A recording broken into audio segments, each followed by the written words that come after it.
guys, welcome to my channel. Today's video is going to be a makeup tutorial for oily skin. If you have problems with your makeup moving around, not lasting very long, you have oily skin and you're like, we have to do something with this, okay? I got you covered, okay? Today's tutorial is great for that. And not only that, I think today's tutorial is great for a date night look, a little fancy wedding you have to attend. You know you're gonna see your ex-boyfriend out and you wanna look slayed. Well, honey, you have come to the right place. Also, in today's tutorial, I'm going to teach you how to cover some zits or unwanted areas because I got some friends hanging around and I'm going to teach you how to make them kind of go away. Well, cover them up nicely. I am going to be using the Born This Way concealer by Too Faced. This is their brand new concealer they just came out with, which I am so excited about because I've been using it nonstop. Most of you already know that who follow me. I think it's amazing. It's oil-free. I had so many high hopes when this came up because I love the foundation so much by them that I was like, this concealer has to be bomb diggity, and it absolutely is the best. It does an amazing job covering. It hydrates the skin, but not too much. It brightens the skin, and it also blends out super easily. I use the shade Light for my under eye, and I use the shade Medium right here to cover, well, you know. Anyways, we're gonna jump right in and get started. If you haven't subscribed to my channel yet, well, you should, okay? Okay. Now we are officially gonna jump right in and get started. Let's do it. Starting out, I like to prime my skin. If you have oily skin, sometimes you have big pores. Not all the times, but sometimes. I have a little bit of a pore showing issue through here, so I like to use the Pore Minimizing Primer by Smashbox. I'll take just a little dab of it and really just kind of press it into those areas. There's not really a need to apply this all over your face, just in areas that give you a little more trouble, especially with texture. Also, this one is a really lightweight silicone-based primer, so it's not going to make your skin oily or feel heavy or greasy or any of that jazz. For foundation, I'm going to be using the Too Faced Born This Way foundation. This is one that I count on if I'm going to be in a hot area or at an event or have to wear it for a long time. This is a nice long-wearing foundation, and the best part about it is it's oil-free, so you definitely want to look for an oil-free foundation. If you are having problems with breakouts or you get greasy easy, oil-free is the way to go. I'm just gonna take this ARTIS brush. This one is an oval 8, and I'm just gonna smooth this out on my skin. So what I'm gonna do now is cover a couple of things. I have some friends on my face that were not invited to the party, but they showed up anyways. Why? I'm going to be taking the Born This Way concealer. This one is an oil-free concealer, so it is great for oily skin, but at the same time, it is a bit hydrating, so it's not going to dry out your skin or get cakey or flaky. That rhymed, and I did not mean for it to. So I'm going to take the shade Medium, which is like the color of my actual skin tone, and I'm just going to apply a little bit over my friends. I don't know why I'm calling them friends, because they're not very friendly, in my opinion. And then I'm just going to dab it out. You don't want to use a concealer that is a lighter shade when trying to cover things, but you do want to use a concealer that is a lighter shade whenever you want to highlight your face, which is what we're going to do next. I think it covers so good, but at the same time, it doesn't get greasy or move around or sloshy on the skin or patchy. It just works out really well, and you'll see how easy it blends out. So I'm going to use the shade Light. I typically go 1 to 2 shades lighter than my foundation shade when I'm trying to highlight my skin.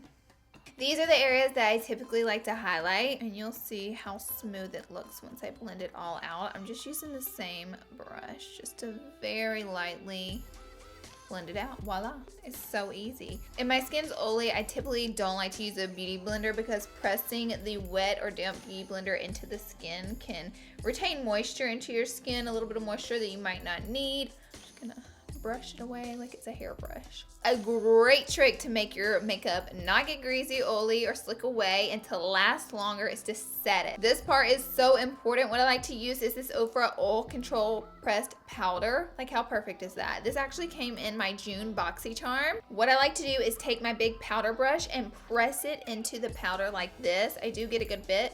And then I'll literally just press it into my skin. You can either press it all over your face like I'm gonna do today to make sure everything's locked and loaded, or you can just press it into areas that get oily very easily, and this will help control that.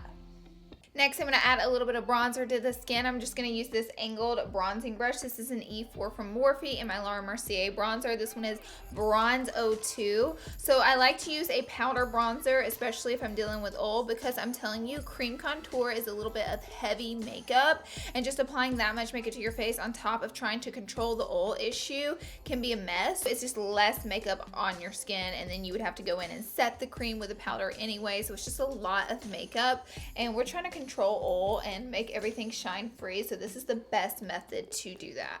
And I'm just going to apply this right underneath the cheekbone, swiping back and forth, and then I'm going to dabble it on the temples area where the sun naturally hits my skin, and then I'm going to contour my nose with a little bit more of a smaller, precise brush, that way the powder doesn't go everywhere. For blush, I'm going to be using this Tarte Clay blush palette. Their blushes are made to last. Normally blush is the first thing to go whenever you're dealing with oily skin, so I'm going to take a little bit of Laugh, which is this shade right there. I like to tap off the excess because I don't want it to like flake and fall out on my face. But this blush is made to last longer, so I like to go to my Clay blushes from Tarte, just to add a little bit of color to the cheek and just to make sure it's going to last a bit longer.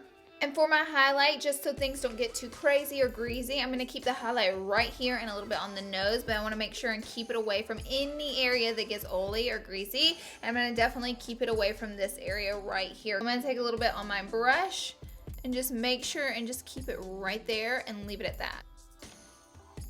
If this is one of your areas that gets oily easy, I would skip this part. That highlight's still on fleek. Now that we have the face done, I actually like to go ahead and set it while we work on the eyes. What I like to use is the best for oil control and long-lasting makeup. It's the All Nighter Setting Spray by Urban Decay. It's so good. What I like to do is take this MAC paint pot in soft ochre. I find that this one works so well to prime the eyelids if you have oily eyelids. On the eyes, I'm going to be using my palette I created with Violet Voss. Isn't she lovely? I'm going to be taking Press Pot, which is a warmer tone orangey color. I'm just going crazy with it on this blending brush, and I like to soften up the eye primer because, like I mentioned before, it's super tacky. So I kind of just blend this all over. This is something I do in every tutorial, and you guys are probably tired of it. Next, I'm going to go in with my favorite transition shade in the whole wide world. This is Britches. It's such a great tan color. And again, I'm just going to blend that right into the crease. Next shade I'm going to go in with is Alabama. And I'm just going to take a very small amount of this shade on this E25 brush. I'm going to be sure to be a little bit more precise with it, not moving it around too much, but taking it in the upper crease area, trying to avoid the eyelid. And then I just make sure and blend out all the edges and make sure it's very soft. For the next part, I'm going to take a smaller brush and get a little bit even more precise. And I'm going to go in with Bubs and Whiskers and just mix them together. These are just two dark brown shades. And I'm only going to keep these shades on the outer corner of the eye. Little pencil brushes are great for detail work like this. And I'm just going to kind of keep it really low, press it in the inner corner, and move it around very small motions. I'm not swiping really big. I'm just keeping it very detailed and small. We're going to go even darker in the outer corner and add Lou. This part can be a little bit scary because the color is like really dark. I'm going to take it, I'm going to apply it right on top of Bubs and Whiskers, the dark brown color that we added to the outer corner, and just really deepen it up and smoke it out a little bit, but being very careful not to take the color too high. First, I'm going to go in with Hissy Fit, this shade right here. This is a golden bronze shade. It's so pretty. I love it so much. And I'm taking this tiny brush and I'm going to just start packing it onto the lid in teeny tiny motions like this.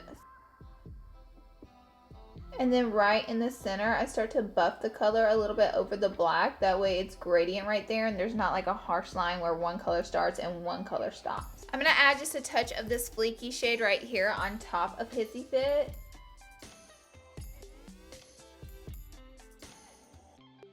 And lastly, I'm going to go in with a little bit of Sugar Mama, just sugar. But I'm going to add sugar to the brow bone, and this is just going to tie the whole look together. It's also going to give us a little lift and a little drama on the brow bone.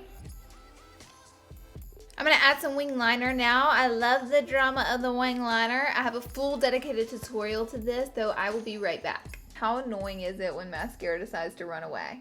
And you're like, get back here. I didn't tell you to go anywhere. So I like to use waterproof mascara, especially if it's gonna be like a hot, sweaty day. I am gonna be adding some false lashes from Flutter Lashes because I love the drama.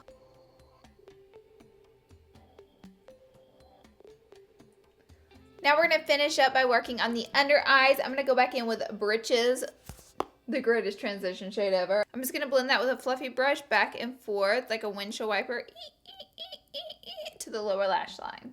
Now I'll go in with a little bit of Lou and smoke it out and make it like sensual and dark and smoky.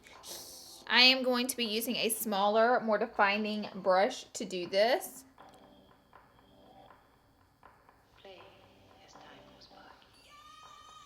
And then I'll grab a little bit of Alabama and apply it right underneath Lou to make it more transitioned and softer. Then I'm going to take my favorite eyeliner for the waterline because this liner does not budge. And this is going to be the Marc Jacobs liner. This is their Highliner Black Lacquer Crayon. And no, this one's called Blacker. What is this? I don't even know what this is. It's just good, okay? I'll link it down below.